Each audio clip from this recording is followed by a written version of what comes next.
J'aimerais exprimer un peu mon appréciation, comme l'a dit Frère Palmer. Je suis un bon auditeur. J'ai vraiment apprécié ceci ce matin.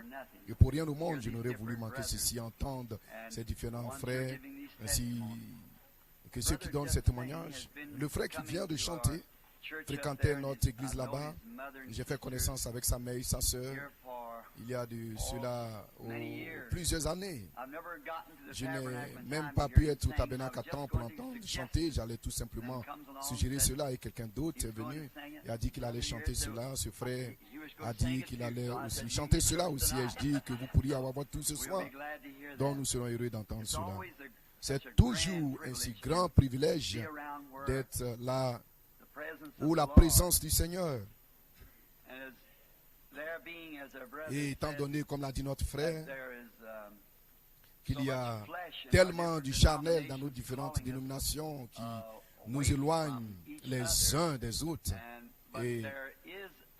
Mais il existe un corps, le corps mystique de Christ.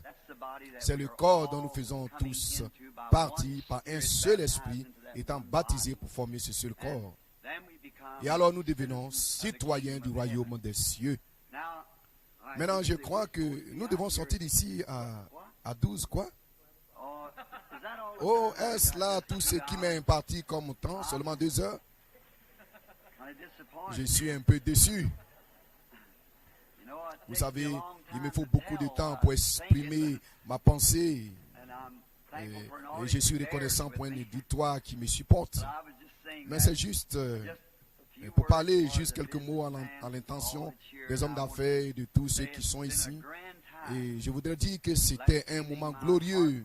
Hier soir, mon cœur était en feu, même quand je suis retourné à la maison, comme on le dit, John Wesley a dit à ce sujet, dans son sein, de voir que notre Dieu vit encore. Et nous ne devons pas faire des suppositions à ce sujet, il est réel. C'est simple comme bonjour. Il suffit d'accepter ce qu'il a dit pour voir cela devenir une réalité, car la parole est une sémence, et si cette sémence est enfouie dans une terre appropriée, à une température appropriée, elle poussera, si elle a le germe de vie, et nous savons que cette parole a le germe de vie, car elle est Dieu lui-même. Au commencement était la parole, et la parole était avec Dieu, et la parole était Dieu. Elle est toujours Dieu, elle fut faite chair et demeura parmi nous. Je suis très reconnaissant d'entendre des méthodistes, des baptistes, des presbytériens, des grecs orthodoxes qui tous ensemble se réunissent à un seul grand endroit.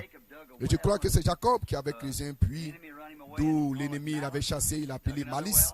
Il creusait un autre puits, mais il est chassé de là, il appela Querelle. Il creusait un autre, il dit il y a de la place pour nous tous. Je pense donc que c'est un peu pareil. Luther en creusant un, Wesley en creusant un, aujourd'hui nous en avons creusé un. Il y a de la place pour chacun de nous ainsi. Levons-nous tous et buvons ce seul puits. Que vous voyagez sur un chameau, une seule bosse, sur un chameau à 2 bosses, sur un chameau à 3 bosses, vous pourrez toujours venir boire. C'est tout, nous sommes en voyage.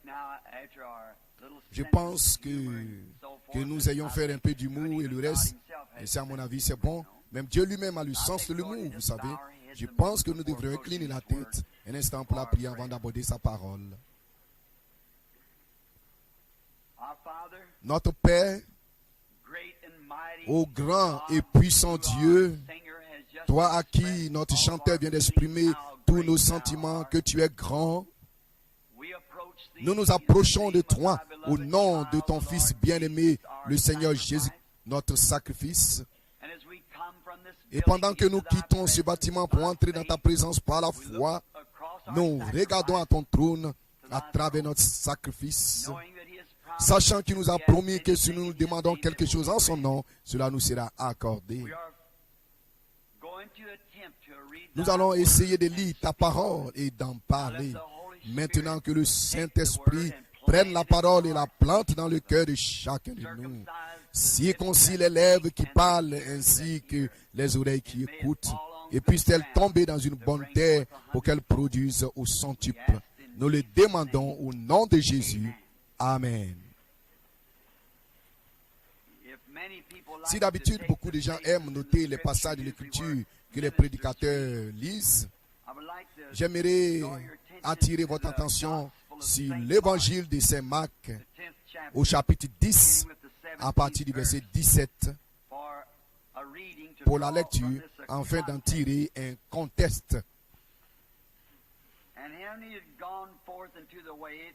Et comme Jésus se mettait en chemin, un homme a couru auprès de lui et se jeta en genoux devant lui. Bon maître, lui demanda-t-il, que dois-je faire pour hériter la vie éternelle? Jésus lui dit, pourquoi m'appelles-tu bon? Il n'y a de bon que Dieu seul. Tu connais les commandements. Tu ne commettras point d'adultère, tu ne tueras point, tu ne déroberas point, tu ne diras point de faux témoignages. Tu ne feras tort à personne, honore ton père et ta mère. Il lui répondit, Maître, j'ai observé toutes ces choses dès ma jeunesse. Jésus l'ayant regardé, l'aima et lui dit, il te manque une chose. Va vendre tout ce que tu as, donne-le aux pauvres, et tu auras un trésor dans le ciel. Puis viens, prends ta croix et suis-moi. Mais affligé de cette parole, cet homme s'en alla tout triste, car il avait de grands biens. Et je voudrais tirer de ceci un test dont le sujet est les investissements. Et j'ai pensé que ce serait approprié de parler pendant quelques minutes aux hommes d'affaires de cette ville sur les investissements. Parce que tout homme d'affaires, si c'est un bon homme d'affaires, s'intéresse toujours aux bons investissements. Il semble que c'est quelque chose qu'ils aiment bien faire. Faire de bons investissements. Des investissements sûrs. Parce que ces derniers sont toujours rentables. Toujours. Et ce matin, j'aimerais vous parler à vous les hommes, même s'il y en a quelques-uns ici, qui le meilleur investissement que je connaisse. Il y a quelque temps, un éminent prédicateur de l'église baptiste, d'où je viens, m'a posé une question. Il a dit, Frère Branham, je viens d'apprendre que vous côtoyez les hommes d'affaires du plein évangile. J'ai dit, oui, monsieur, c'est vrai. Il a dit, qu'est-ce que vous avez à faire avec les hommes d'affaires du plein évangile? J'ai répondu, je suis un homme d'affaires. Il a dit, un homme d'affaires? J'ai dit, oui, monsieur. Il a dit, quel genre d'affaires fais-tu? J'ai répondu, je suis dans l'assurance. Il a dit, quoi? Et j'ai dit, l'assurance. Il a dit, quel type? J'ai répondu, la vie éternelle. Si quelqu'un parmi vous désire parler avec moi d'une police d'assurance après la réunion, je serai heureux de le rencontrer pour en parler. Il y a quelque temps de cela, un ami avec qui j'allais à l'école et qui est devenu un agent d'assurance, un homme aimable. J'ai un frère qui est un agent d'assurance. Pourtant, il s'est fait que je n'ai jamais été assuré. Et ainsi, je n'ai rien contre cela. Mais cet homme est venu une fois. Il s'appelle Snyder. Son frère est un prédicateur baptiste. William m'a dit, il a dit, Billy, j'aimerais m'entretenir avec toi sur les assurances. Et j'ai répondu, William, merci. Et j'ai dit, je parlerai d'autres choses. Et j'ai ajouté, je suis déjà assuré. Et il a dit, oh, pardon. Il a dit, tu as quoi? J'ai dit, je suis assuré. Et ma femme m'a regardé comme pour me dire que j'étais un menteur. Elle s'est arrêtée et m'a regardé de travers. Et puisque je ne suis pas du tout assuré. Et il a dit, Billy, quelle assurance as-tu? Et j'ai dit, l'assurance. Assurance bénie. Jésus est à moi. Oh, quel avant-goût de la gloire divine. Je suis héritier du salut, un racheté de Dieu, né de son esprit, lavé dans son sang. Il a dit, c'est très bien Billy, mais ce n'est pas cela qui va t'enterrer au cimetière. J'ai dit, cela me fera sortir. Je ne me soucie pas pour ce qui est dit entrer, je vais sortir. Ce n'est pas le fait d'entrer là-dedans qui me tracasse, c'est le fait d'en sortir. C'est donc de cela que je désire parler. Un homme qui a de l'argent désire bien sûr le placer dans un investissement rentable. Un homme qui possède un certain montant, disons de l'ordre de $10,000, voudrait bien l'investir. Ne le gardez pas en poche, parce que vous savez que les voleurs vous le déroberont. Donc vous ne voulez pas faire cela. Et si vous êtes un homme d'affaires vraiment compétent, vous voudrez le placer dans quelque chose qui rapportera des bénéfices. Vous voudrez le placer dans quelque chose qui rapporte un intérêt. Vous connaissez les talents dans la Bible. Vous devez donc l'utiliser de façon à en tirer des bénéfices. Une affaire vraiment très rentable.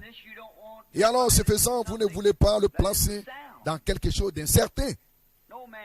Personne ne voudrait faire cela. Un homme d'affaires bien avisé ne penserait pas à une telle chose. Vous hommes, vous ne feriez pas cela.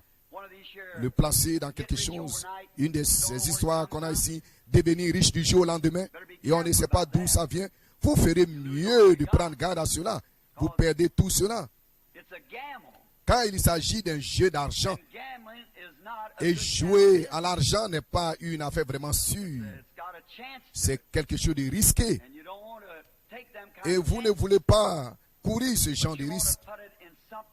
Vous chercherez plutôt à le placer dans quelque chose, dans une entreprise vraiment sûre et qui rapporte d'importantes dividendes, dans quelque chose de stable, de fiable, dans quelque chose que vous savez qui est rentable et dont la rentabilité a été prouvée. Lorsque vous avez une affaire comme cela pour y investir, eh bien, alors vous avez l'assurance que vous allez gagner quelque chose. Quand vous y placez votre argent, vous pouvez être assuré. Mais si votre affaire n'est pas très sûre, eh bien, vous ne voudrez pas du tout l'essayer. Un projet vraiment fiable, quelque chose qui rapporterait beaucoup d'argent.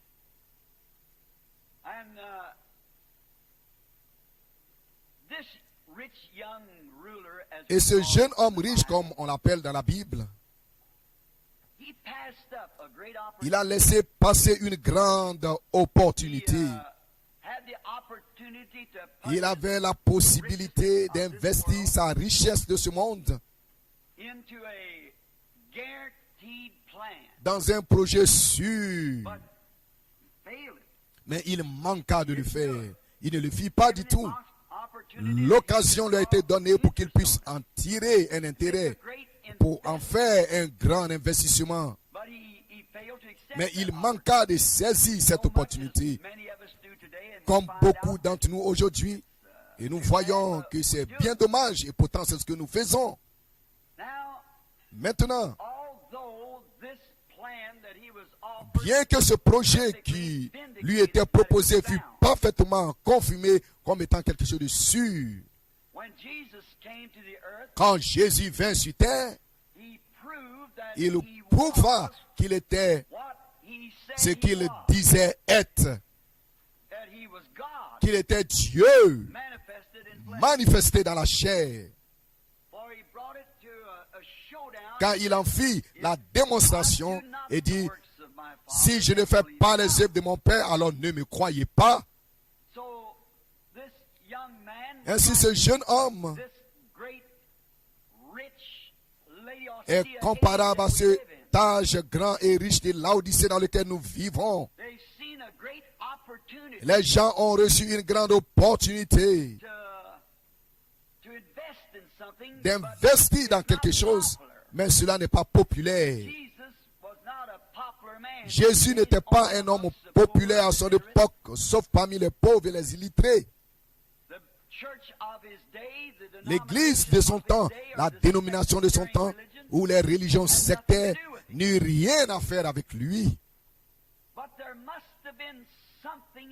Mais il devait y avoir quelque chose en Jésus que ce jeune homme riche avait remarqué qu'il n'a pas vu chez les autres.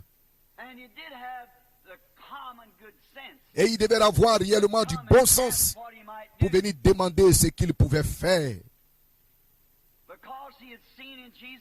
Parce qu'il avait vu en Jésus une qualité qu'il n'avait vue chez personne d'autre.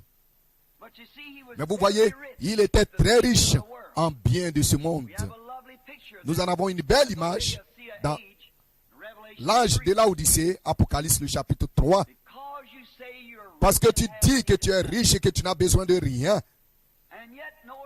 Et ne sais-tu pas pourtant que tu es malheureux, pauvre, aveugle, misérable, nu, et tu ne le sais pas?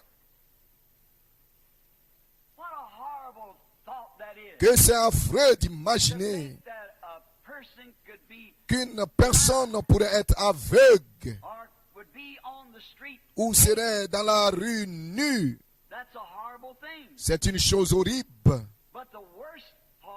Mais ce qu'il y a de pire dans cela, c'est que l'homme, tout en étant dans cette condition, cependant, ignore cela. Et si cette personne savait qu'elle était dans cette condition, elle essaierait de s'en sortir. Mais étant donné qu'elle est dans cette condition, et qu'elle ignore, et vous ne pouvez pas lui dire le contraire, c'est exactement l'image que nous voyons aujourd'hui. Beaucoup d'entre nous voyons Dieu agir en ces derniers jours. Nous voyons le Saint-Esprit venir parmi nous et confirmer les promesses même de la Bible dont Christ avait annoncé l'accomplissement. Et pourtant, à cause de nos différences dénominationnelles, de nos credos et de notre position sociale, comme ce fut le cas pour ce jeune homme, nous rejetons cette occasion comme ce dernier le fit. Ils ont peur de faire cet investissement. Il préféra s'accrocher aux choses qu'il avait, la popularité, l'argent, la convoitise, au lieu de placer son investissement lorsque l'occasion se présenta à lui dans le royaume de Dieu. Je ne pense pas que qui que ce soit qui aime Christ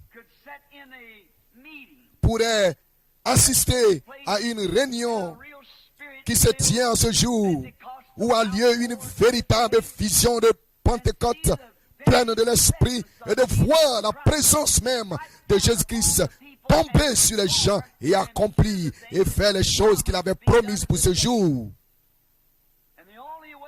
Et le seul moyen pour vous de le faire, c'est de rejeter cette occasion que Dieu vous donne pour en faire partie. Quelle imprudence pour ce jeune homme de rejeter cette opportunité. Et quelle imprudence les dénominations commettent aujourd'hui. Au lieu d'accepter et d'embrasser le Saint-Esprit et d'oublier les différences, ils brisent la fraternité et essayent d'amener à la suite de petits groupes. Nous découvrons que dans Apocalypse 3, dans ce temps de l'Odyssée où nous vivons maintenant, selon mon interprétation des Écritures, et quand le message de l'Odyssée a été apporté, comme c'était le cas pour chaque âge, et chaque âge a eu un messager, que nous sommes apparus dans ces derniers jours, et nous découvrons que cette église était très riche. Et il fut très désagréable avec lui, à tel point qu'il est mis hors de l'église. Parce que c'est le seul âge de l'église où nous voyons, bien nous pensons à l'âge de l'église d'Éphèse, à ça de tous les âges de l'église, tels qu'ils sont, même jusqu'à l'âge de Philadelphie, l'âge de l'église wesleyenne, et ainsi de suite. Même dans tous ces âges, il n'était pas mis hors. Mais dans l'âge de l'église de Laodicée, il était dehors. Mais il continuait malgré tout à frapper, essayant de rentrer dans sa propre église. Avec sa présence divine, comme c'était le cas lorsqu'il était sur la terre. Dieu était dans une personne. Maintenant, Dieu est dans son église. Sa vie est partagée dans son peuple. Dieu vivant parmi eux, essayant de les unir dans le corps mystique de Christ, lequel est appelé son épouse. Et quand il essaie de faire cela, et il le fera, car comme le prophète l'a dit, il vient le précurseur de sa première venue. Il a dit, Dieu de ces pierres-ci est capable de susciter des enfants. Et aujourd'hui, quand les bénédictions tombent sur les pentecôtistes, il y a quelques années, ils se sont séparés, n'ayant pas la foi apparemment. Dieu de ces méthodistes orthodoxes et autres est capable de susciter des enfants à Abraham. Et avez-vous déjà pensé à cela, mes frères? Avez-vous déjà remarqué dans les Écritures que le jour même où la Vierge folle s'en alla acheter de l'huile fut le jour où il vint? Quand vous voyez les Grecs orthodoxes, les épiscopaliens, les méthodistes, les baptistes, les presbytériens venir ayant faim de ceci, où pouvons-nous obtenir cette huile? Souvenez-vous que c'est à cette heure que l'époux vint.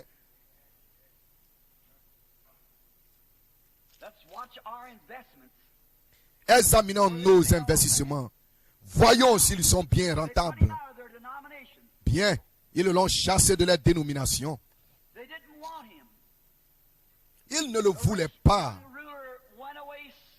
Le jeune homme riche s'en alla très triste. Bien que vous voyez là, les Écritures déclarent Jésus le regarda et l'aima. Et il a aimé ces gens qui sont dans ces organisations. Ils sont le peuple de Dieu. Il les aime. Et il a donné au cours des 50 dernières années l'opportunité de faire un autre investissement en lui. Non pas dans la construction d'une église, mais dans la puissance et la résurrection de Christ en recevant le baptême du Saint-Esprit. Et cela n'est pas populaire, certainement. Cela n'a jamais été populaire. Tout ce que Dieu a fait sur la terre n'a jamais été populaire. Et cela depuis le commencement. C'est très impopulaire. Il est prévu qu'il en sera ainsi. Jésus n'a-t-il pas appelé les pharisiens des murs blanchis? Il a dit, lesquels de vos pères n'a pas persécuté les prophètes? Vous blanchissez leurs tombeaux maintenant, mais c'est vous qui les y avez mis. Ils l'ont bâti sur quelque chose de grand. Les méthodistes sur John Wesley, un grand homme, les luthériens sur Martin Luther, et ainsi de suite. Et maintenant, les pentecôtistes essayent de construire une tombe pour quelque chose qu'il y a 50 ans de cela, qui les avait fait sortir de ce genre de chaos. Et maintenant, ils ramènent la chose là-dedans.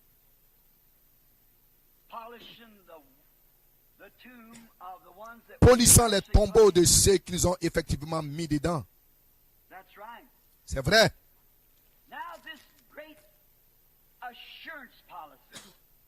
Maintenant, cette police d'assurance dans laquelle je vous demande d'investir aujourd'hui. Regardons un peu en arrière et tout devrait être comme dans n'importe quelle autre affaire. Avant d'investir, nous devrions nous renseigner. Nous devons nous renseigner sur la société, ou plutôt sur la chose que nous cherchons à acheter.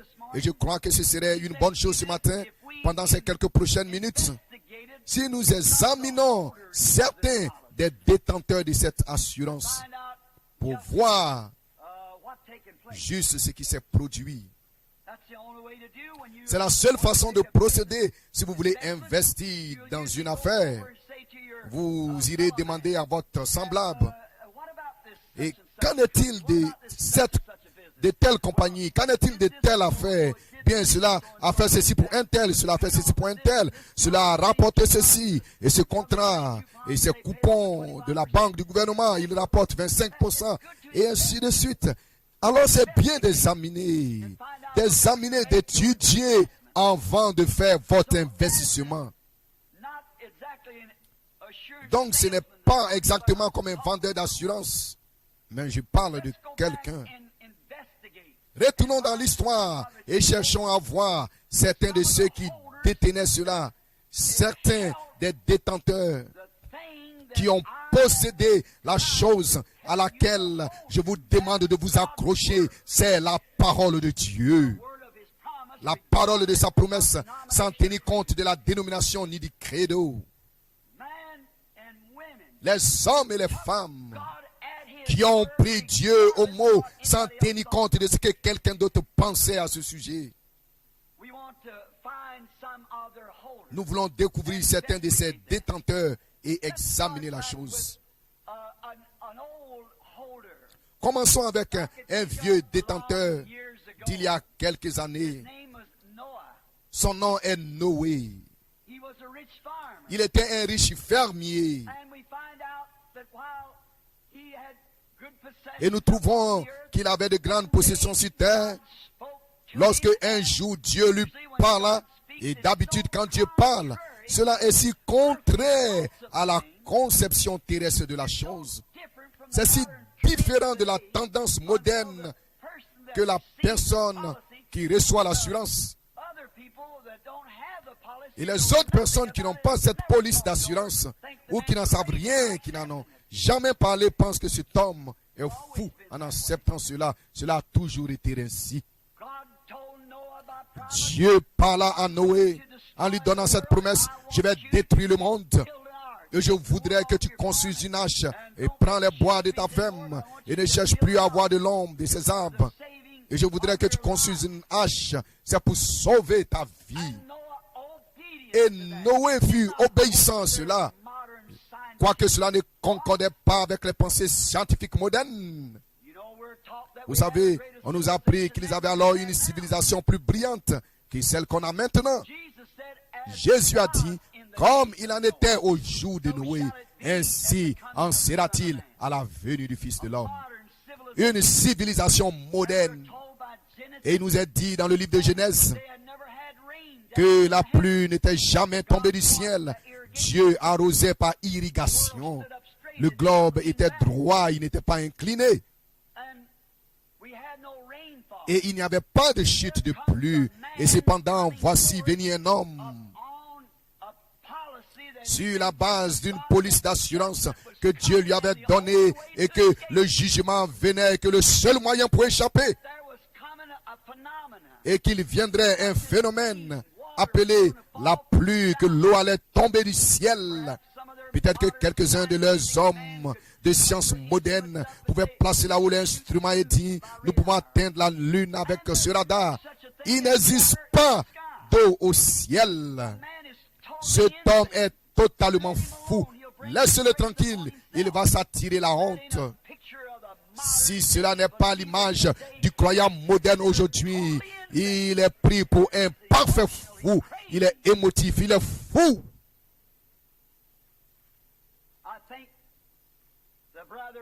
Je remercie le frère qui est ici au bout pour son compliment. J'étais juste assez fou pour croire la parole. C'est très bien. J'aimerais rester fou. Une fois, j'ai vu un petit panneau. On m'a parlé d'un homme là en Californie qui portait une grande plaque. Ici devant lui, il était écrit « Je suis fou de Christ ». Et sur son dos, il y avait un point d'interrogation, une question. Il était écrit « De qui êtes-vous fou ?» Noé était fou aux yeux du monde de ce temps-là. À cause de Dieu, à cause de la parole. Mais il avait une police d'assurance qui allait rapporter des dividendes, qui allait lui épargner la vie. Et comme je l'ai dit auparavant, cela pourrait ne pas faire face à tout ce mouvement scientifique. Il essaie peut-être aujourd'hui de dire que ceci est purement de l'émotion, comme un frère en a témoigné. Je crois que c'était ici. Il ne voulait pas de l'émotion. Et je crois qu'il y a beaucoup d'extrémistes qui accompagnent un mouvement. Je lisais la vie de Martin Luther, ou plutôt son histoire. Et il était dit que ce n'était pas tellement étonnant que Luther ait pu protester contre l'église catholique et s'en tirer. Mais ce qui était étonnant, c'était le fait que cet homme a pu garder la tête au-dessus de tout le fanatisme qui a suivi son réveil. Et c'est la même chose aujourd'hui. Ce n'est pas tellement étonnant de voir les gens sortir des organisations hautes, mais un homme qui peut rester avec la parole et garder la tête au-dessus de tout fanatisme qui essaie de suivre un tel mouvement. Les sensations et ainsi de suite. et qui base sa foi sur ce qui est absolument charnel, comme notre cher frère nous a lu au sujet des Grecs. Vous voyez, ils en ressortent avec la même chose, la chair, la dénomination, et ainsi de suite. Mais quelqu'un peut garder la tête au-dessus de cela et rester avec lui, ainsi dit le Seigneur. C'est vrai.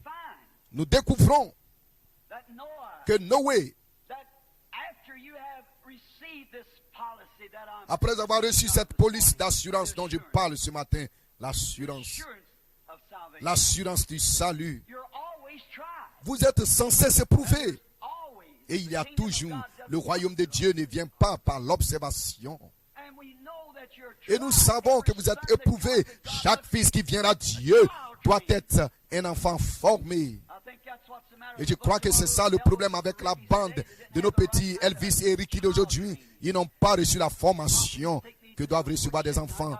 Papa avait l'habitude de m'emmener à la remise à boire et j'ai reçu une bonne éducation sur la manière de me comporter. Il avait une branche de noyer au bout de laquelle il y avait tous les 10 commandements.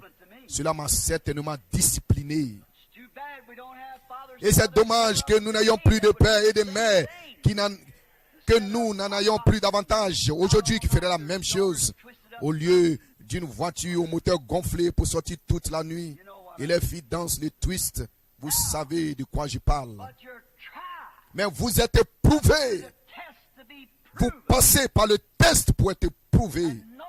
Et Noé, après la période pendant laquelle il avait apporté sa prédication, il s'éteint à l'âge de sa porte et la porte de son âge. Et il lança le tout dernier appel et Dieu lui dit, j'en ai fini avec eux.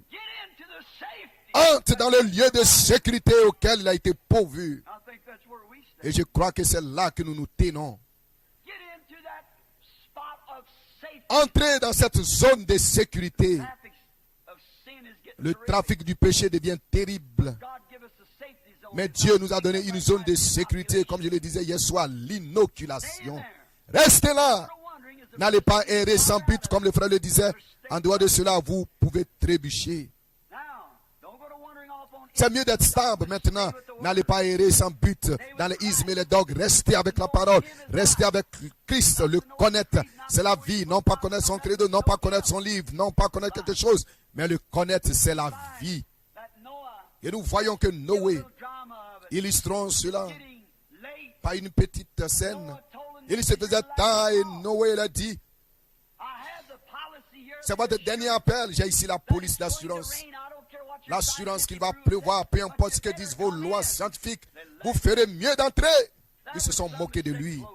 Il y en avait bien sûr qui se tenaient tout près, qui écoutaient, et d'autres n'étaient même pas du tout venus l'écouter. Noé entra, et la porte fut fermée après lui. Noé n'avait pas fermé la porte. C'est Dieu qui a fermé la porte. Aussi le fera-t-il encore quand le dernier membre du corps de Christ, cela n'en fera pas pour vous et pour moi un corps monstrueux. Nous ferons mieux d'entrer pendant que nous avons l'opportunité. Cela n'aura pas 6 doigts sur une main. Cela n'aura même pas 2 ongles sur un doigt.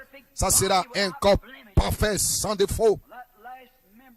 Quand ce dernier membre sera ajouté à ce corps, Dieu fermera la porte qui sépare le jugement de la miséricorde. Je voudrais plutôt dire la miséricorde du jugement. Remarquez. Ensuite, après que la porte fut fermée, je peux entendre Noé dire à sa femme, c'est comme si je l'entends, et l'un d'entre eux, comme les frères parlaient de cette manière de parler en langue. Je l'entends dire, maintenant le matin, les nuages vont se former. Il y aura la pluie, les tonnerres vont gronder, les éclairs vont jaillir, et il y aura une grande pluie. J'ai fait de mon mieux. Mais je suis maintenant à l'intérieur et la porte sera fermée. Nous savons qu'il s'est passé quelque chose de surnaturel parce que nous n'avons pas fermé cette porte. Quelqu'un a fermé la porte et c'était Dieu. Et vous savez qu'il y avait quelques-uns de ces chrétiens frontaliers qui se tenaient tout près, qui écoutaient, ils croyaient cela à moitié, probablement comme le jeune homme riche. Mais ils ont dit, nous ferions mieux de monter. Nous savons que c'est un vieil homme gentil. Et si une telle chose pourrait venir, nous nous tiendrons tout près. Là où nous pourrons parvenir il va ouvrir la porte. Mais rappelez-vous, Noé n'avait aucun moyen pour ouvrir la porte. Ne soyez pas frontalier avec Dieu. Ne soyez pas simplement un bon homme ou une bonne femme. Soyez remplis du Saint-Esprit, baptisés dans le corps par le Saint-Esprit. Ne prenez pas des oui-dis ni rien de cela. Restez là jusqu'à ce que vous mouriez, que votre vie soit renouvelée en Christ. Et que toute votre vie soit changée. Ne prenez pas une émotion, une sensation ou quelque chose. Ne faites pas cela. Restez là jusqu'à ce que quelque chose se passe réellement et vous change complètement. Quand Noé est entré à l'intérieur, alors ces croyants frontaliers ont fait une erreur. On dit peut-être qu'il va pleuvoir. Comme le vieil homme l'a dit, quelque chose s'est passé, quelque chose de spectaculaire. Le monde voit cela aujourd'hui, que quelque chose s'est passé. Et le premier matin, quand Noé s'est levé et qu'il est allé regarder dehors par la fenêtre, le soleil s'est levé aussi brillant que jamais. Je peux m'imaginer Noé en train d'examiner. Il a dit, attendez une minute, voyons si je suis dans le vrai. Il a réexaminé la parole, son appel, sa promesse, tout était en ordre. Bien. Il a simplement retardé. Ça sera probablement demain, le jour suivant, le soleil s'est levé. Bien, le croyant frontalier est devenu aussi un critique. Il a dit, vous voyez, c'était faux. Il a continué son chemin. Mais alors, finalement, après que Dieu lui a donné sa dernière épreuve, le 7e jour, ce matin-là, les cieux étaient sombres, les tonnerres grondaient, l'éclair jaillissait. Alors de grosses gouttes de pluie commençaient à tomber. Et une foule de gens en frénésie s'est mis à crier et à chercher cette hache. Mais c'était trop tard. C'est comme pour les vierges folles qui ont frappé à la porte. C'était trop tard. N'attendez pas jusqu'à ce moment-là. Venez maintenant. Remarquez. Et puis, après tout ceci, la pluie devint plus abondante. Les rues commençaient à se remplir, les égouts se remplirent. L'eau commença à monter. Certains d'entre eux disent, nous allons nous construire un bateau pour flotter. Nous allons nous procurer un tronc de peuplier. Et c'est ce que font beaucoup de gens aujourd'hui. Ils essaient de flotter sur un tronc de peuplier. Mais nous découvrons que cela coule. Ils ont dit qu'ils pourraient se construire un bateau et qu'il sera en ordre, mais les bateaux sombraient. C'est ce que vous pensez aujourd'hui, qu'on peut bâtir une organisation, oui, instruire un groupe de gens et que ça irait de l'avant de toute façon, que ce soit bâti par Dieu ou pas. Mais la seule chose qui satisfera au test, c'est une église de Dieu bâtie au moyen de la parole, remplie du Saint-Esprit. Elle doit être instruite par Dieu, inspirée par Dieu. L'homme n'a rien à faire là-dedans. C'est Dieu et Dieu seul. Les eaux commençaient à monter autour de l'arche. Madame Noé et probablement ses belles-filles s'inquiétaient. Noé dit, restez tranquille.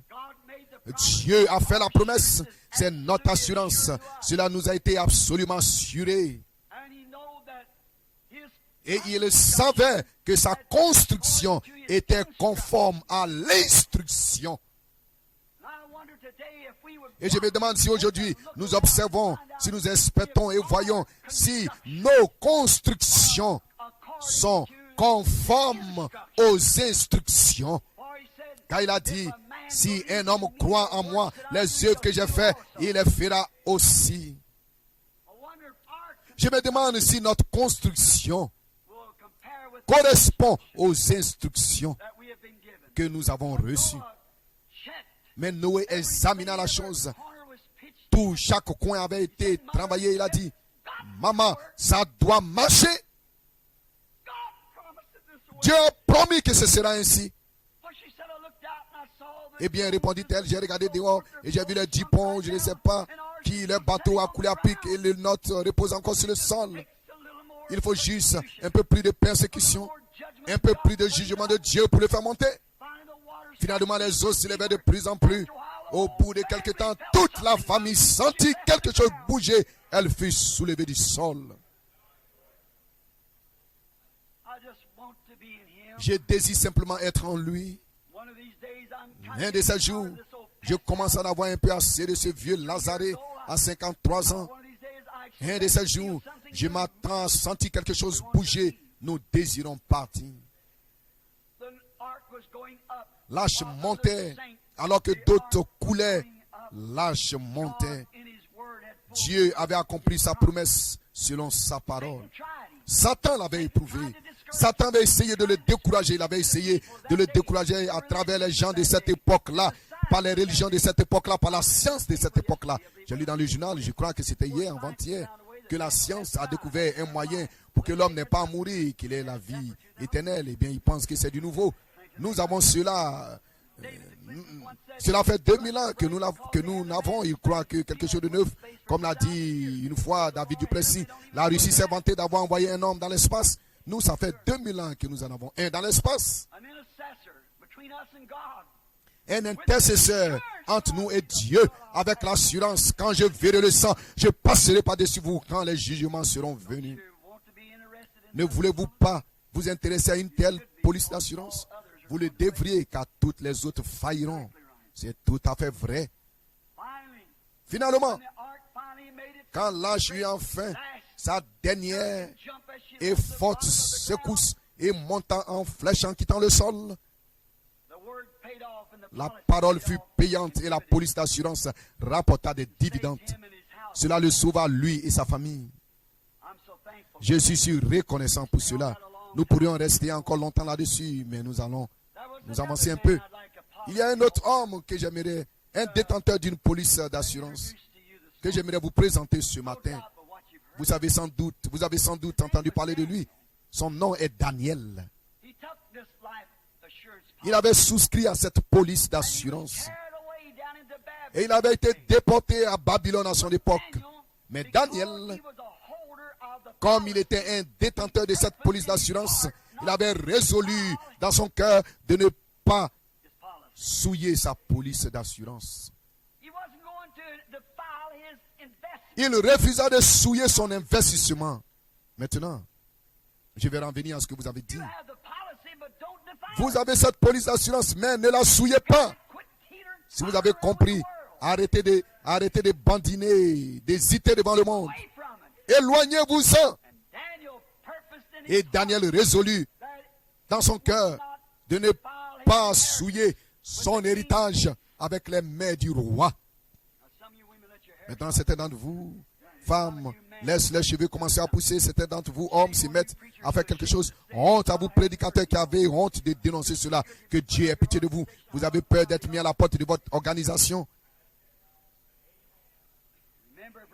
Souvenez-vous, frère, c'est la parole de Dieu qui dit cela. Ne souillez pas votre investissement. Si vous avez fait cet investissement, alors tenez-vous-en à cela et gardez-le en lieu sûr, dans votre cœur, dans votre âme. Accrochez-vous-y, ne le souillez pas avec les choses du monde. Église, revenez à Dieu, éloignez-vous de ces sales petites choses qui vous poursuivent. Les unitaires t'ont bouté dehors, tu t'es joint aux assemblées, les assemblées t'ont bouté dehors, tu es allé à l'église de Dieu. Arrête de souiller ton investissement, ton héritage. Garde-le propre. Travaille pour Dieu. Je pourrais m'arrêter pour vous apprendre que Daniel, lui, cela lui sauva la vie. Ensuite, on le jeta dans la fosse aux lions. Et les lions ne purent le dévorer. Il y avait quelque chose qui ne marcha pas. En effet, l'ange du Seigneur fut envoyé pour le protéger. Et cela a sauvé sa vie. Et s'il y a quelque chose qui a de l'importance pour tout mortel, c'est la vie.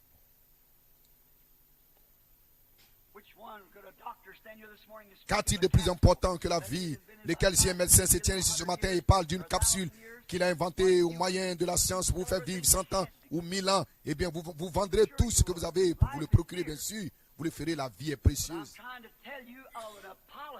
Et j'essaie de vous parler d'une police d'assurance. D'une assurance que vous ne vivrez pas 100 ans, 1000 ans, mais que vous vivrez éternellement. Car c'est une assurance pour la vie éternelle. Et c'est ce que nous désirons. Les enfants hébreux aussi avaient la même police d'assurance et la même assurance.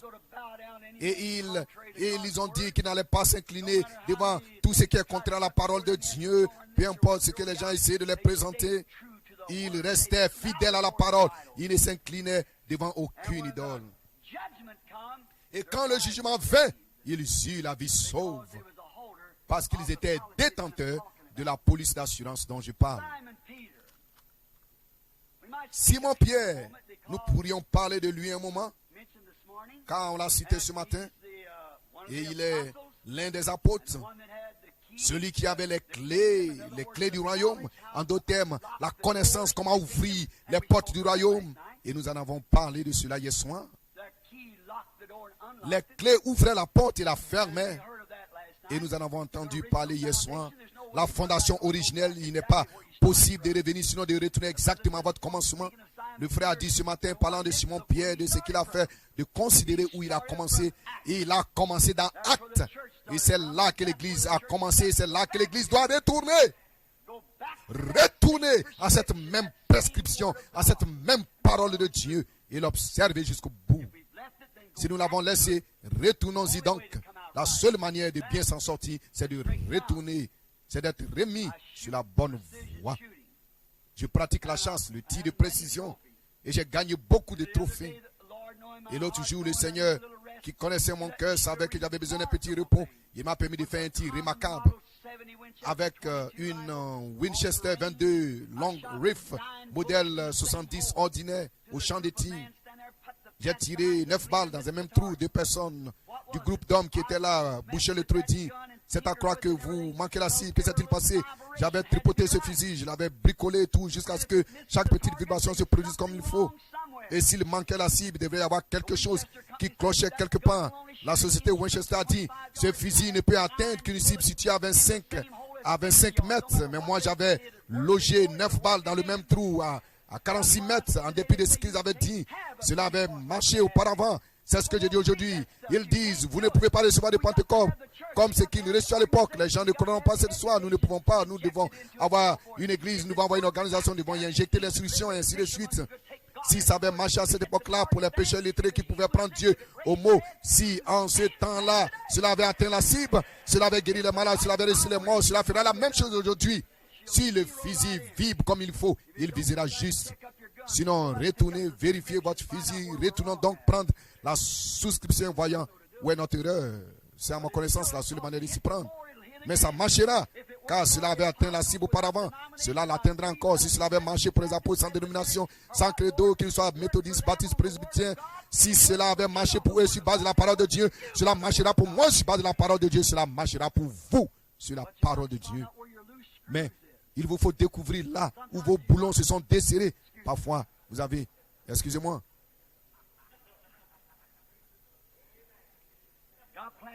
certains sont même trop serrés.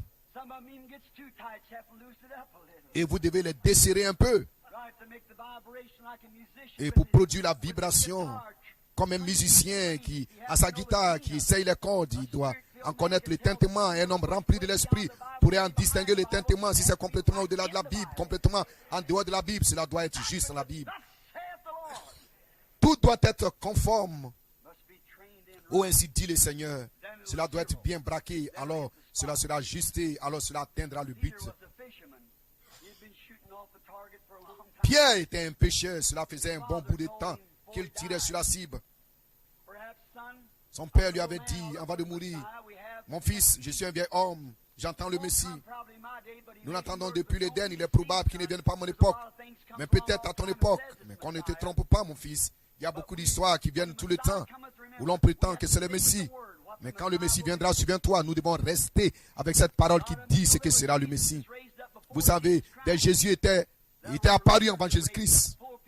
Des leaders étaient apparus et avaient amené des gens dans le désert par des sectes et des groupes dénominationnels. Mais ce n'était pas la vraie chose. Il périt avec cela.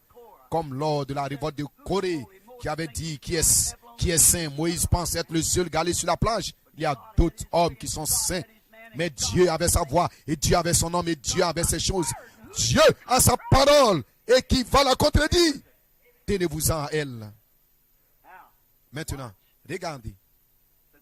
Il dit, Simon, mon fils, quand le Messie viendra, Moïse a dit dans la parole qu'il serait un prophète comme lui. Après qu'André eut été voir Jésus, il est revenu le lui raconter. J'imagine que Pierre secoua la tête en disant, je suis un pêcheur. J'ai investi dans les filets de mon père. Je vais prendre du poisson. C'est ça mon travail. Et je suis un pharisien. Je vais donc simplement laisser cela tel quel. Je fréquente l'église. Je suis tout aussi bon que n'importe quel autre homme. C'est bon, c'est bon. Je suis membre de l'église dont mon père était membre. Ou par tradition. Je vais simplement m'en tenir à cela. Mais un jour, il entra dans la présence de cet homme. Et aussitôt qu'il entra dans sa présence, cette personne lui dit, tu t'appelles Pierre et tu es le fils de Jonas. Non seulement il le connaissait, il savait qui il était, mais il connaissait aussi son vieux père, un homme pieux qu'il avait formé. C'était un prophète conformément à la parole. Pierre fit un investissement. Il abandonna ses filets. Il dit, venez, suis-moi. Je ferai de toi un péché d'homme. Quelle différence avec ce jeune homme riche qui lui voulait garder sa richesse. Il abandonna tout ce qu'il avait pour suivre Jésus. C'était Nathanaël, ou plutôt Philippe, qui était allé en parler à Nathanaël. Peut-être qu'il avait une vaste oliveraie et était en dehors en train de l'inspecter. Et Philippe lui en a parlé de ce qu'il avait trouvé. Il était dans un premier temps un peu critique, mais il s'est fait et qu'il est venu à l'une des réunions et dès que, étant un érudit des Écritures, il savait ce que devrait être le Messie. Et même s'il était question de quitter carrément l'église dans laquelle il était sacerdotes, qui rejetait Jésus, qui rejetait cette police d'assurance et qui disait qu'elle n'était bonne à rien, qu'on ne pouvait pas s'y fier. Il était un homme qui se faisait Dieu, il était Belzébul, il était un fou. Il n'avait pas de référence. Il était venu au monde d'une manière illégitime. Il n'avait pas étudié dans leur école. Il n'avait pas été formé dans le séminaire. Il était contre les doctrines. Il mettait en pièces les églises. Et sa doctrine gênait les gens. C'est ce qu'on prétendait à son sujet. On le tassait de Belzébul. On disait qu'il séduisait les gens par sa doctrine. Eh bien, c'est ce qu'on lui avait inculqué. Mais cet homme pieux, Nathanaël, dès qu'il entra dans la présence de Jésus, celui-ci lui dit, voici un Israélite en qui il n'y a point de fraude. Il dit, Rabbi, comment as-tu connu? Il a dit, avant que Philippe ne t'appelât, je t'avais vu. Il fit un investissement. Son sacrificateur et tous les autres s'étaient là. Il n'eut pas honte. Il avait trouvé quelque chose de réel. Il avait trouvé Dieu en action. Qu'a-t-il fait? Il dit, il courut se jeter à ses pieds. Il dit, Rabbi, tu es le fils de Dieu. Tu es le roi d'Israël. Il fit un investissement. Et son nom est immortel. Il y en avait là qui s'en moquaient. Je ne sais pas où ils sont aujourd'hui. Cela dépend de Dieu. Parlons d'une femme. Il y avait une femme probablement membre d'une église quelque part. Mais on la laissait faire ce qu'elle voulait. Elle pouvait avoir des cheveux coupés, ainsi de suite. Elle était vraiment à la mode. Mais un jour, elle vint au puits où s'y tenait un étranger. Et lorsqu'elle est arrivée, et elle avait sa manière de vivre. Et elle était là avec son seau. Et c'était peut-être toute la nuit, 11 heures. Et lorsqu'elle est arrivée là, elle a vu un homme qui n'était pas un sacrificateur, pas avec des signes dénominationnels sur lui, mais un homme ordinaire. Et elle le regarda et elle dit, donne-moi à boire. Et elle dit, toi étant un juif, tu sais que cela n'est pas juste, je suis samaritaine. Il dit, mais si tu savais à qui tu parles, tu demanderais, vous voyez, elle ne savait pas. À l'apparence extérieure, il n'était qu'un homme. Mais il semblait être très sérieux dans ce qu'il disait. Si tu savais à qui tu parles. J'aime cela. C'est comme la petite femme qui persévérait, la petite femme grecque qui vint à Jésus. Il dit, va chercher ton mari et viens ici. Cela l'a surprise. Elle a dit, bien, je n'ai point de mari. Vous voyez, elle vivait dans une dénomination qui laissait les gens se marier et tous les restes puissent se remarier, vous voyez. Elle a dit, je n'ai point de mari. Il a dit, tu as dit vrai. Tu en as eu 5 et tu viens avec un autre maintenant. Il n'est donc pas le tien. Le premier était également ton mari. Tu vis comme cela. Elle a dit, monsieur, je vois que tu es un prophète. Quelle différence avec ces sacrificateurs qui étaient des érudits qui disaient qu'il était Belzébul, un disait de bonne aventure ou un démon. Elle dit, je vois que tu es un prophète. Maintenant nous savons. On m'a appris, je suis grec ou plutôt, et samaritaine plutôt. On m'a appris que quand le Messie viendrait, il ferait ces choses. Ceci serait son signe. Il a dit, je le suis, moi qui te parle. Et rapidement, elle fit un investissement. Elle a investi. Puis elle est entrée en courant dans la ville. Elle ne pouvait rester tranquille. Elle avait trouvé la perle de grand prix. Elle avait vendu tout le reste. Connaissez-vous la tradition de ce jour-là? Ce n'était pas juste qu'une femme aille dans la rue, une femme de cette catégorie-là, pour parler aux hommes. Mais essayez de l'arrêter. Essayez de l'arrêter. Elle avait trouvé quelque chose qui était réel. C'était comme Nathanaël. Il alla à l'encontre de l'éthique de son église. S'il suivait ces Galiléens qui se prétendaient prophètes et contestaient de Belzébul. Ce n'était pas correct qu'il le fasse. L'église s'opposait à cela. C'était contre la morale. Il devait se soumettre à la discipline de l'église, ce point. Mais arrêtez-le. Il avait trouvé quelque chose de réel. Cette femme avait trouvé quelque chose de réel. Ce n'était pas correct qu'elle crie comme cela dans les rues. Elle était une femme de mauvaise réputation. Elle était marquée, mais elle a été pardonnée. Elle avait trouvé quelque chose de réel. Et vous ne pouviez pas l'arrêter. C'est comme éteindre un feu par un jour de grand vent. Elle était en feu à cause de la joie, de la paix, du pardon des péchés. Elle n'avait plus besoin du puits de Jacob. Elle avait trouvé une fontaine bouillonnante de vie éternelle. Elle a laissé son souhait, elle a dit, cette chose-ci, ça n'est fini, je vais investir dans celle-là. Quelle femme intelligente elle fut. Certainement, elle avait trouvé quelque chose dans quoi investir. Prenons un autre personnage. Je vais parler de la petite femme grecque pendant un moment. Vous voyez, elle avait rencontré tant d'opposition, vous voyez. Elle était grecque pour commencer, elle n'était pas juive. Sans doute que les gens, bien sûr, ont dit, attends une minute, rappelle-toi, ta dénomination ne parraine pas cela.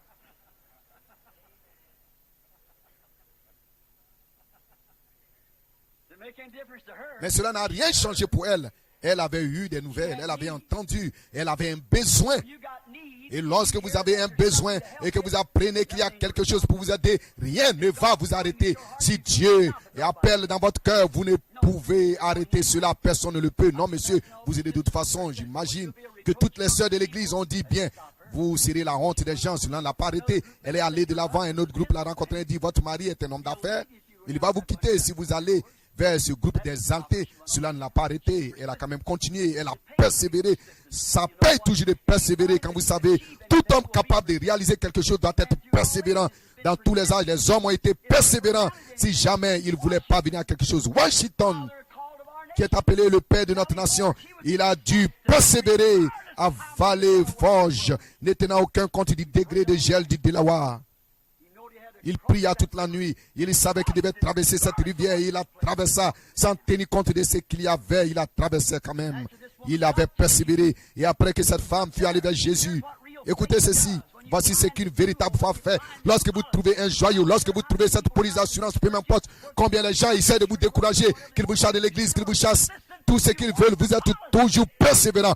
Vous cherchez une police d'assurance. Jacob était comme cela. Ce qu'il devait faire pour obtenir ce droit de naissance ne changeait rien. Il le voulait. Et quand nous nous trouvons dans cette condition, nous sommes poussés à bout, nous persistons. Eh bien, je vous assure, maman était pentecôtiste, j'ai déjà prié ce soir. Je vois. Je suis fatigué. Vous avez besoin de la toxine. C'est qu'il vous faut quelque chose qui vous donne la persévérance.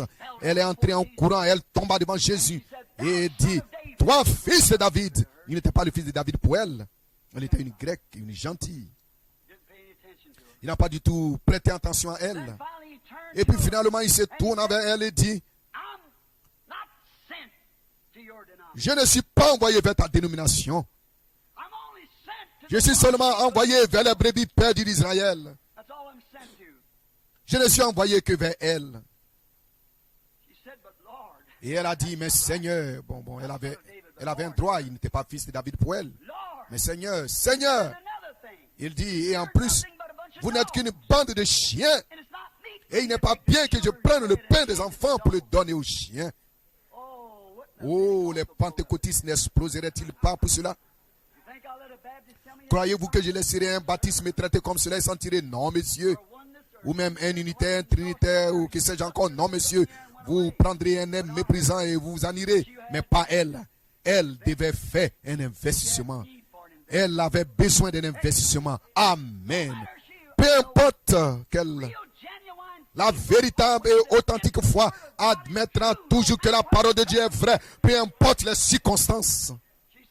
Elle a dit, c'est vrai Seigneur, que je ne suis qu'une chienne. C'est vrai que je ne suis qu'une chienne. Mais permets-moi de te dire ce que j'en pense. Je ne cherche pas les bénédictions qu'ils ont, je cherche les miettes. Maintenant Seigneur, si tu peux me laisser être raffiné et aller là, et que tu m'établisses comme diacre dans l'église, si tu fais de moi un prêtre d'État, je prendrai pour ainsi dire cela en considération. Vous hypocrites, vous ne comprenez rien. Vous avez besoin de venir pour la miette. Vous avez besoin de venir. Seigneur, si tu peux me donner cela sans que je parle en langue, ou si tu peux me donner sans que je crie, si tu peux me donner cela sans autre chose, laisse-moi simplement recevoir cela. Verse progressivement cela en moi, Seigneur, d'une manière bien polie. Dieu ne fait pas cela selon votre façon, il le fait selon sa propre manière à lui. Il y a quelque temps, j'étais en train de prêcher, et une dame m'a dit, oh non, pas une dame, c'était une maîtresse de l'école du dimanche de la première église baptiste.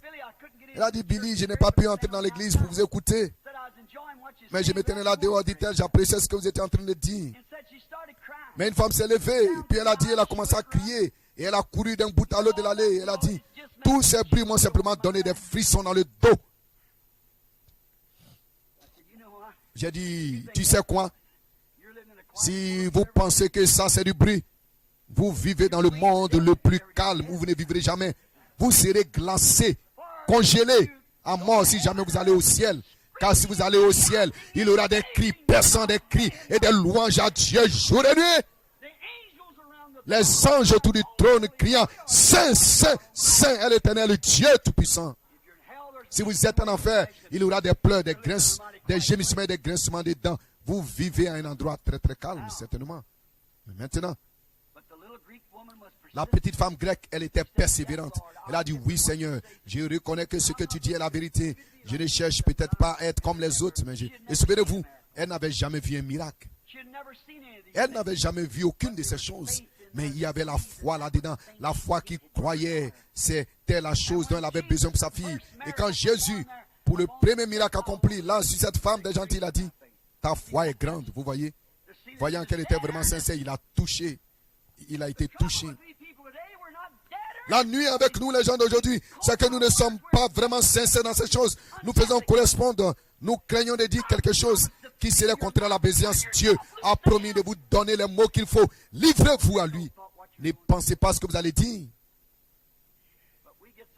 Mais nous y allons avec trop de normes. Si je dis quelque chose conformément, ma dénomination ne croira pas cela. Ils seront boutés dehors, un maître prémédité. Oui, il y a une sanction pour cela, vous savez. Eh bien, il y avait un homme appelé Nicodème. Il avait vu quelque chose de vrai en Jésus. C'était un vieil homme, un grand homme dans son organisation. Vous savez, il voulait faire un investissement car il désirait la vie éternelle. Et il vint vers Jésus la nuit.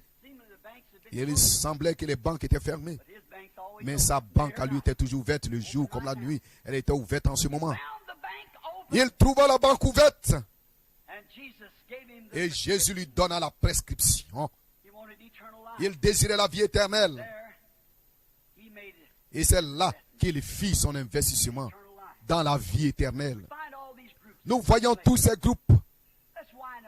Et il s'est fait tard. Essayons de conclure.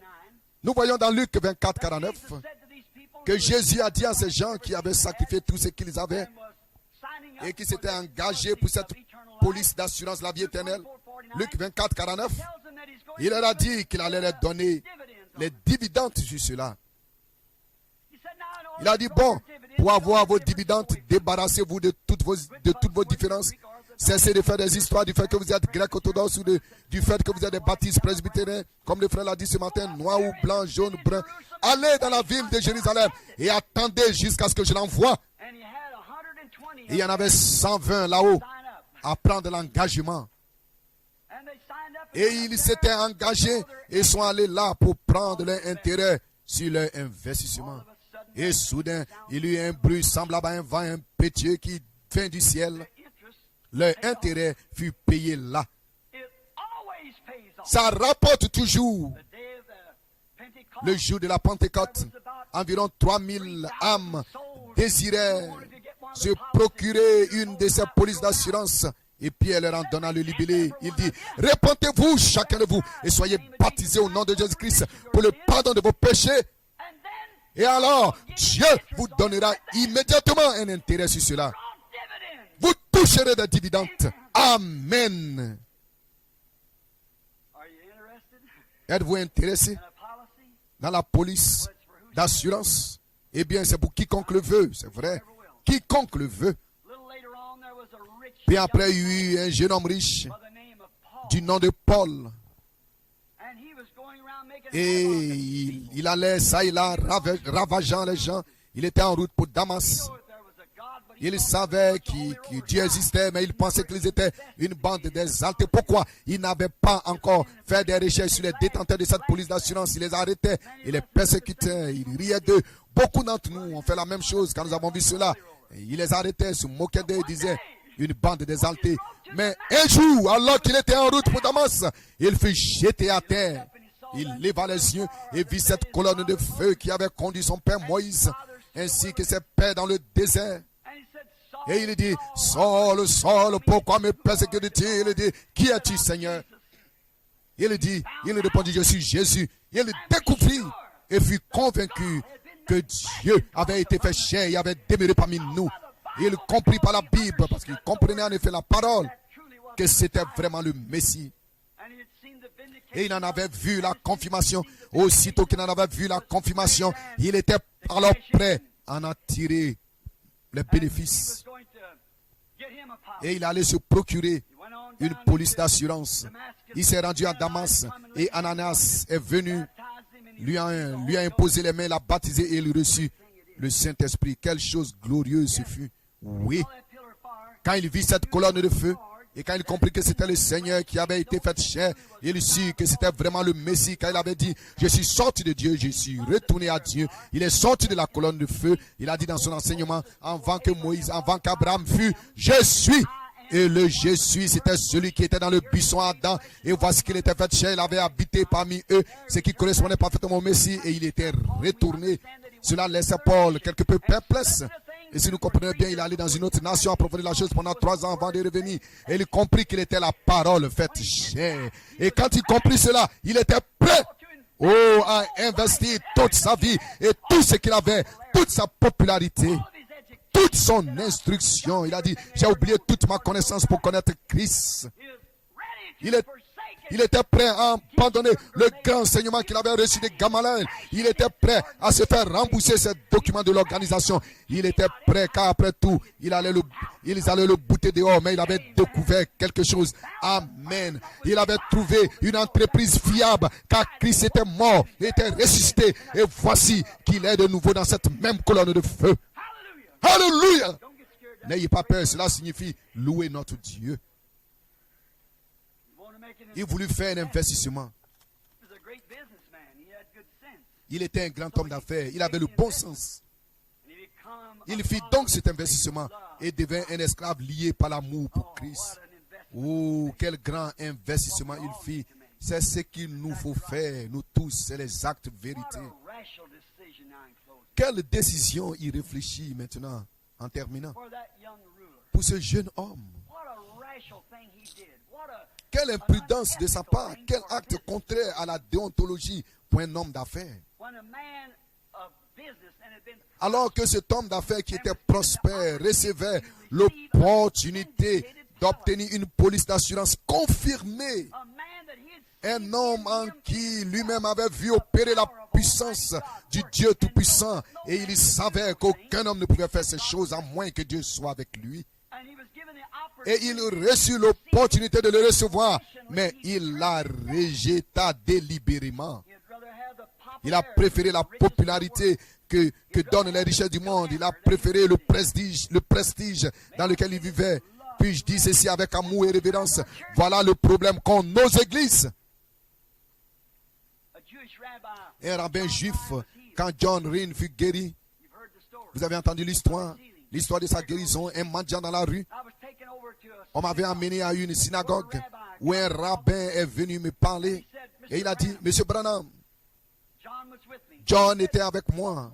Il a dit, par quelle autorité avez-vous rendu la vie à cet homme? J'ai répondu, je ne lui ai point rendu la vue.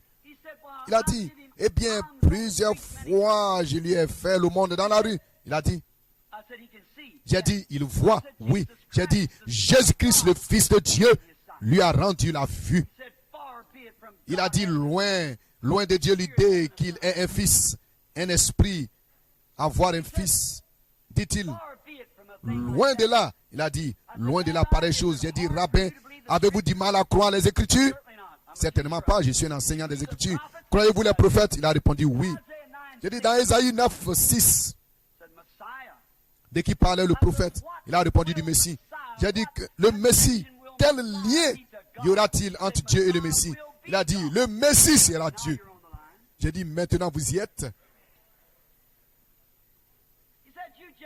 Il a dit, vous les gentils, vous ne pouvez pas couper Dieu en 3 morceaux, puis nous le donner. J'ai dit, ça ce sont les catholiques. Ce n'est pas moi. Il existe un seul Dieu dans 3 offices. La dispensation du Père, la dispensation du Fils et celle du Saint-Esprit, pas 3 dieux. Cela fait de vous un païen. Vous ne pourrez faire avaler cela à un juif. À moi non plus. Souvenez-vous, c'est la parole qui corrige cela. Cela a été établi au concile de Nicée. Ils sont passés dans l'autre camp. Les anciens prophètes retournèrent chez eux avec la vérité. Vous ne la tuerez jamais, vous ne la tuerez jamais. Elle est en marche, c'est vrai.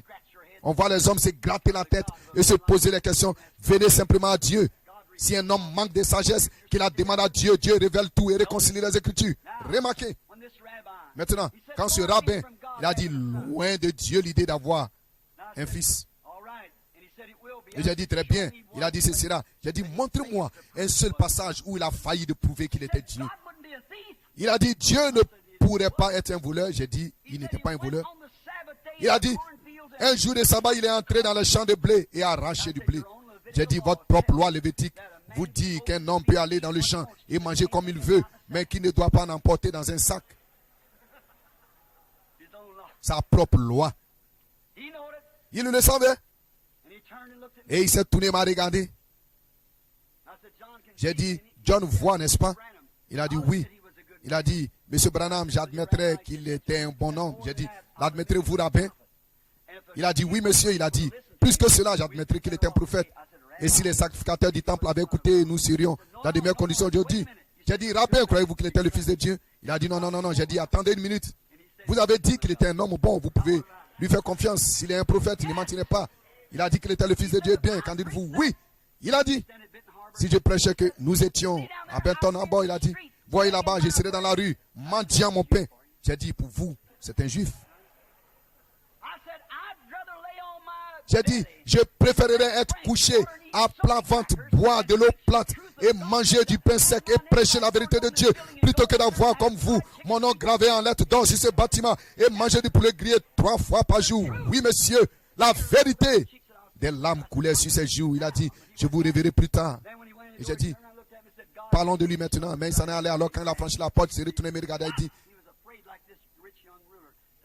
il avait peur, comme ce jeune homme riche, de faire un investissement. C'est vrai. Non seulement les rabbins, mais les ministres et les laïcs aussi. Ils ont peur de faire cet investissement. Quelle imprudence pour cet homme de prendre une telle décision. Les églises aujourd'hui, cette popularité, on ne peut rester populaire et être avec Christ. Si vous aimez Dieu, vous serez haïs du monde. C'est les actes vérités populaires. Oui, messieurs. Les éloges des hommes plutôt que ceux de Dieu. Ils ont besoin d'un peu de toxines. Oh. Mais ce jeune homme riche, voici donc quelque chose pour vous, hommes d'affaires, puis je vais terminer. Remarquez maintenant, ainsi laissez ceci pénétrer profondément dans vos cœurs. Ses biens n'ont pas cessé d'augmenter parce qu'il avait rejeté Jésus. Il progressa. Suivons-le un moment dans la Bible. Le flux de ses marchandises s'accrut. Et ne pensez jamais que parce que le volume de vos affaires augmente un tout petit peu, qu'il s'agit toujours des bénédictions de Dieu. Les méchants prospèrent, vous savez. Cet homme il prospéra. Et il devint si prospère que tous ses greniers furent presque pleins à craquer. Et il dut en construire de nouveaux. Eh bien, il pensait avoir fait la chose correcte en rejetant Jésus et en refusant d'investir en lui. Il pensait qu'il avait fait la chose juste. Parce qu'en bien du monde, je vais dire quelque chose maintenant. Il pensait que comme il avait prospéré en bien du monde, il avait fait la chose correcte. Et c'est ce que nos dénominations pensent. Comme elles s'organisent et que leurs groupes comptent des millions, des milliards. Ils croient qu'ils sont dans le vrai. La Bible n'a-t-elle pas dit, tu es riche et tu t'es enrichi à cet âge ici, mais tu ne sais pas que tu es nu, misérable, pauvre, malheureux, aveugle, et tu ne le sais pas? Quelles conditions déplorables. Oh mon frère, ne faites pas d'investissement dans une telle affaire. Cela doit périr. Pourquoi ne pas faire un investissement dans quelque chose qui est prouvé dans toute la Bible? Et vous savez, avec les textes que j'ai notés ici, nous pourrions rester ici ce soir, toujours sur ces textes, à montrer dans cette Bible ceux qui ont fait cela et ceux qui ont rejeté cela. Je vous montre un véritable investissement à faire. Placez votre vie, votre temps, votre argent, votre talent. Placez tout ce que vous avez en Christ. Dieu nous a garanti cela en le ressuscitant. Nous ressusciterons dans les derniers jours. Il l'a promis. À quoi d'autre vous attendrez-vous? Dites-moi un investissement que vous pourrez faire et qui rapporterait autant que cela. Dites-moi dans quoi vous pourrez investir ce matin et gagner 10 millions de dollars, même pour être un cadavre demain. Quel bien cela vous fera-t-il? À quoi servirait-il un homme de gagner le monde entier et de perdre son âme? À quoi bon être populaire, être appelé ceci, cela, diacre, docteur, membre du conseil presbytéral, évêque ancien, pape ou peu importe le titre qu'on puisse vous donner? Ce sont des éloges des hommes. Je préfère traiter d'exalté par les gens et être un fils de Dieu dans mon cœur, étant né de nouveau et ayant l'esprit de Dieu en moi et lui prouvant cela en confirmant sa parole et en me faisant vivre. Je ne vis plus comme autrefois, dit Paul. Et pourtant, c'était un enseignant et un érudit. Mais sa vie changea quand il rencontra Christ et il fit son investissement en Christ. Il devint alors un autre homme, un homme différent. Oh, il s'enrichit. Certainement, cet homme s'était enrichi. Vous savez quoi? Si vous remarquez ici, Jésus a parlé disant, va, vends tout ce que tu as et donne-le aux pauvres. Et viens, suis-moi, prends ta croix et suis-moi. Et tu auras des richesses dans le ciel. Voyez-vous? Quel investissement à faire, mais il a choisi de ne pas le faire. Eh bien, de même, l'âge de l'église de Laodicée a choisi la même chose, ne pas le faire. Et souvenez-vous, quand il devint extrêmement riche, comme l'a devenu l'église aujourd'hui, le pauvre se couchait à sa porte et n'obtenait que les miettes qu'on balayait et qui étaient jetées aux chiens.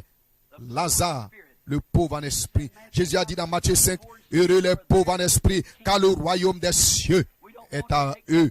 Nous ne voulons pas occuper cette position difficile, cette position de pauvre en esprit. Nous ne voulons pas de cela, nous ne voulons pas de cela. Nous voulons que quelqu'un nous fasse des éloges, que l'on soit quelqu'un d'important. Comme on l'a dit un frère il y a un moment, c'était bien conclu. Et lorsqu'on a dit, comment pouvez-vous avoir la foi du moment que vous faites acception des uns des autres? Ne faites pas cas de ce que quelqu'un dit. Cherchez les éloges de Dieu. Que Dieu vous estime. Il ne vous estimera que si vous gardez sa parole très bien. Et nous découvrons que cet homme pauvre en esprit était couché à sa porte et se précipitait pour avoir les miettes. Ou peut-être que si ça avait été la main du salut, il leur aurait donné une pièce de 10 cents passants ou quelque chose comme ça pour faire bonne figure. Mais j'imagine qu'il avait énormément investi dans sa propre église, dans son organisation, qui le tenait pour quelqu'un de très important. Mais en fin de compte, la récompense vint. Elle finit par venir. On tient un grand service funèbre pour lui. J'imagine qu'un vieux licencié s'est amené, vêtu d'une large robe, il a dit, notre cher frère est maintenant au ciel. Oh, il a fait ceci et cela. Il est membre de notre congrégation. Il est maintenant au ciel. Oh, combien nous sommes reconnaissants pour notre cher frère. Combien c'était contraire à la parole de Dieu. Sa récompense, a dit Jésus, c'était qu'il se retrouva en enfer. Il avait fait un mauvais investissement. Et alors qu'il était en enfer, il leva les yeux et vit le pauvre en esprit qui avait fait son investissement et qui en jouissait dans le sein d'Abraham. Et il devint alors un mendiant. Écoutez, il était un soi-disant croyant. Père Abraham.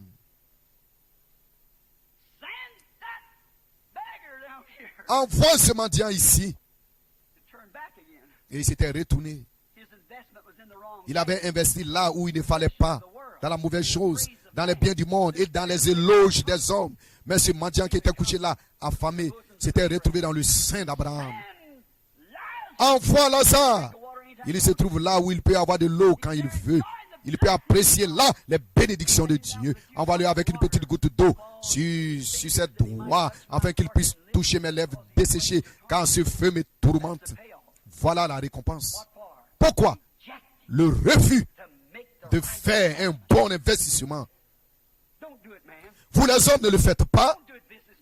Vous les hommes d'affaires ne faites pas cela. J'ai plus confiance en vous qu'en cela. Si vous êtes un homme d'affaires, vendez toutes les perles que vous avez et achetez celles de grand prix. Faites votre investissement en Christ, dans sa vie qui est en vous. Maintenant, nous nous rendons compte que tout ce qui a un commencement a une fin. Et il n'y a qu'une seule chose qui n'a jamais eu de commencement, et c'est Dieu. Et quand la Bible parle de cela, je ne pense pas que je cite cela mal devant un érudit du grec, un grec. Le mot Zoé signifie la vie même de Dieu. Alors si nous avons la vie éternelle, le mot grec Zoé signifie que nous avons une partie de la vie de Dieu, parce que nous sommes une partie de lui, nous sommes ses fils et ses filles. Donc nous avons la vie éternelle et elle ne meurt pas. Vous avez la vie éternelle et il n'y a qu'une seule forme de vie éternelle et c'est Dieu.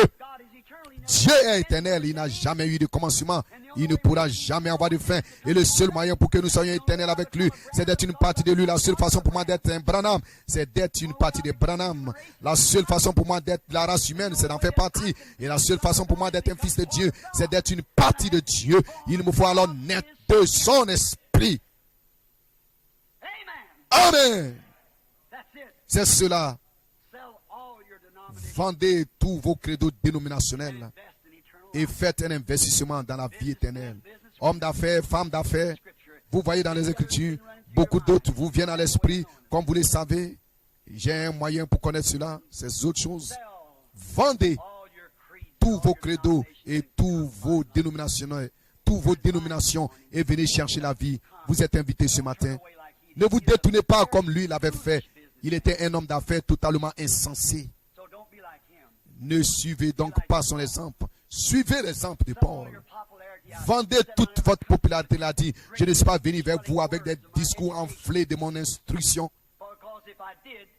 Parce que si je le faisais, alors vous auriez foi en son habilité, en son instruction. Mais je suis venu vers vous dans la puissance et la manifestation du Saint-Esprit, afin que votre foi soit fondée sur Christ. J'aimerais, c'est pardon, non pas répéter cela, plutôt de le dire de cette manière-ci. Je ne suis pas venu au nom d'une organisation, je ne suis pas venu comme un érudit.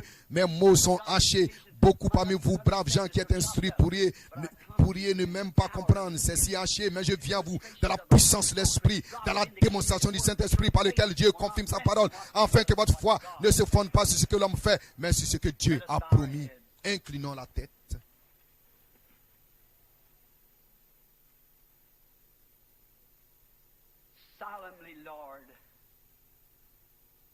Seigneur, nous nous tenons solennellement sur le seuil, là où une décision doit être prise. Ce glorieux moment de jubilé que nous célébrons ici au Lave Tabernacle, à l'occasion de ton invitation à ton peuple il y a 50 ans de cela. Et nous avons tout terminé au mieux de ma connaissance. Et ça dépend de Dieu qui connaît le cœur de l'homme, de révéler cela comme il faut, afin que les hommes puissent comprendre et revenir. Et la seule façon de le faire, c'est de venir à la vérité de la parole. I pray thee, Heavenly Je te Father, prie, Père that none Céleste, of us will be so qu'aucun de foolish nous as ne to soit turn down assez insensé investment like pour that. refuser un tel investissement. May we invest our time, our Puissions-nous investir notre temps, notre and all talent that we got to the et tout ce que nous avons pour la gloire de knowing Dieu. this, that no matter Sachant ceci, if que we peu gain the importe whole world, que nous gagnions le monde entier, si nous perdons notre âme, à quoi cela nous servirait-il? À quoi sert la gloire d'un homme atomic bomb alors que le feu atomique va brûler la terre? Quel bien cela fera-t-il aujourd'hui? Peut-être quand nos tombes seront recouvertes de sable et quand les vents mugissent, quand cette terre sera balayée là sous le soleil et déplacée comme ce fut le cas avant la destruction du monde antédiluvien. Au lieu d'être jeté loin du soleil, il sera jeté dans le soleil. Il n'aura plus d'eau, mais le feu cette fois. Le sable mugira sur la terre avant le grand millénium. Et nos tombes deviendront visibles. Docteur Intel, frère Intel, ou évêque Intel. What good will that do? Quel bien cela nous fera-t-il si nos âmes sont quelque part là dans l'éternité? Got to be Et ça doit être living know they have ainsi. Les vivants savent qu'ils doivent mourir. men and women, boys and Et en tant qu'hommes et femmes, garçons et filles ce matin, Seigneur, nous savons tous que nous ne sommes pas ici pour être vus, pour être entendus des hommes. here in the Nous sommes ici agony of Calvary. dans l'agonie du calvaire. We are here with the Holy Spirit Nous sommes in our ici hearts, weeping avec le as we Saint-Esprit do our Lord. pleurant dans nos cœurs, comme il a fait dans notre Seigneur quand il fut rejeté à Jérusalem. And our spirits this morning Et ce matin, nos esprits pleurent sur un monde perdu. give us wisdom to know how to. Donne-nous la sagesse pour savoir comment les approcher, Seigneur. We don't want them lost. Nous ne voulons pas qu'ils soient perdus. L'esprit même qui est en nous condamnerait notre désir de les voir être perdus. But may the Holy Spirit Mais come puisse le Saint-Esprit crier constamment, balayer jusqu'à ce que nous mettions en marche tous les efforts, ainsi que notre talent, notre temps, notre argent, tout ce que nous avons, no matter how peu little importe it is. combien c'est minime, nous te l'offrons. Help us, Lord, to take Aide-nous, this Seigneur, great message. à apporter ce glorieux message à un monde qui se meurt. I have very little, Lord, that I can offer. Je n'ai pas grand-chose à offrir, Seigneur. No ability, no Je n'ai personality, aucune no habilité, aucun renom, aucune personnalité, talent. I just got rien. my soul, Mais je n'ai que mon âme, Seigneur. my voice, Ma voix, it's all yours. et tout cela t'appartient. And I'm sure that speaks Et je suis to sûr you, que Lord. je parle à toute cette audience. Use it, Lord. Utilise-les, If I Seigneur. had money, it was yours. Si j'ai de l'argent, il est à toi. Le temps que j'ai t'appartient. Everything, my all in all. Tout mon tout en tout. Help me, Lord. Aide-moi, Seigneur, Help us all. et aide We chacun de want nous. to make an Nous investment voulons faire un investissement ce matin in the kingdom of dans God. le royaume de Dieu. Forgive our slothfulness. Pardonne notre paresse, How awful we have been comme c'est affreux de notre to part find this great que treasure. nous ayons trouvé ce grand trésor. How the Holy Spirit in us Et combien le Saint-Esprit should have the same interest that en he nous did devrait when he avoir le was même intérêt que celui always qu'il eut to the quand il Father était en Christ, and his faisant mission. toujours la volonté de paix et ce qu'il dit. Et il est venu sauver les Give us the perdus. desire, Lord. Donne-nous le May même there désir, Seigneur. not leave in our bosom Que ce that feu ne desire quitte pas notre to cœur, John comme Wesley. ton grand serviteur John Wesley l'a dit. Que cela ne quitte jamais, que cela augmente toujours davantage, au point que cela nous amènera à genoux pour supplier et persuader. Que cela puisse nous amener sur nos genoux pour aller par tous les chemins au coin et dans les affaires et partout dans les églises où que nous allions Introduce et this présenter eternal life cette vie éternelle to men and women. aux hommes et aux femmes d'aujourd'hui. When it's all over, Et quand tout cela sera may we fini, gather in thy home. que nous soyons rassemblés dans ta maison, Looking across this table. comme nous sommes ici ce matin, regardant de l'autre côté de cette table, je vois frère Elhoser, Godly old saint. ce vieux saint pieux. Hear him riding on that J'ai appris qu'il conduisait cette charrue. I'm thinking myself as Et je pense à moi-même quand j'étais un petit garçon aux pieds nus, ayant une paire de cordes rangées sur mes épaules, derrière une vieille charrue. Ce grand saint qui t'appartient, venant de la Californie, était sur la rue Azusa. J'ai vu ces hommes dont les épaules étaient voûtées à cause des durs travers des champs. J'étais avec eux au déjeuner. Je préférerais être assis ici avec ce groupe de saints qu'être en compagnie du président. nos yeux, alors que nous, les jeunes, nous regardons et voyons nos papas et mamans, comment ils ont combattu pour gagner le prix et naviguer sur les mers de sang. Aide-nous, Seigneur, à prendre la relève à partir de là où ils se sont arrêtés. Accorde-le, Seigneur, et un jour, quand la vie sera complètement finie et nous n'allons peut-être plus nous asseoir à un déjeuner comme celui-ci, mais nous nous assurons à un souper qui sera servi un jour au ciel.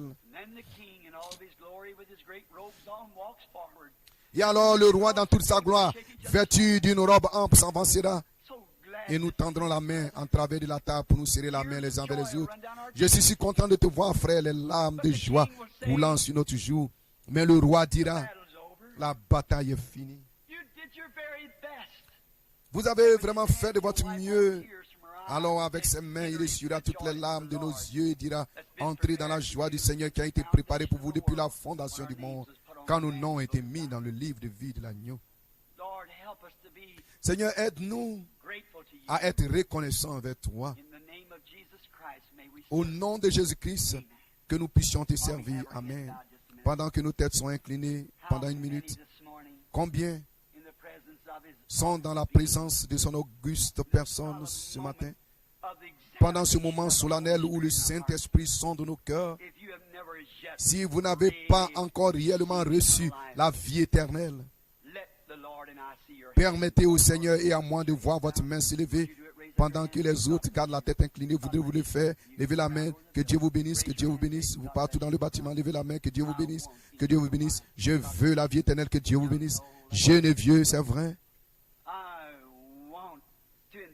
Je veux investir tout ce que j'ai.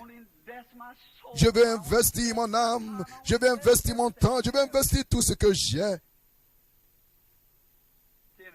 pour hériter la vie éternelle. Je sens que Christ m'appelle à faire cela. Et je vais le faire aujourd'hui. Que Dieu vous bénisse. Et que Dieu vous bénisse. Que Dieu vous bénisse, oui. Silencieusement. Que Dieu vous bénisse, mon frère. Que Dieu vous bénisse, ma soeur.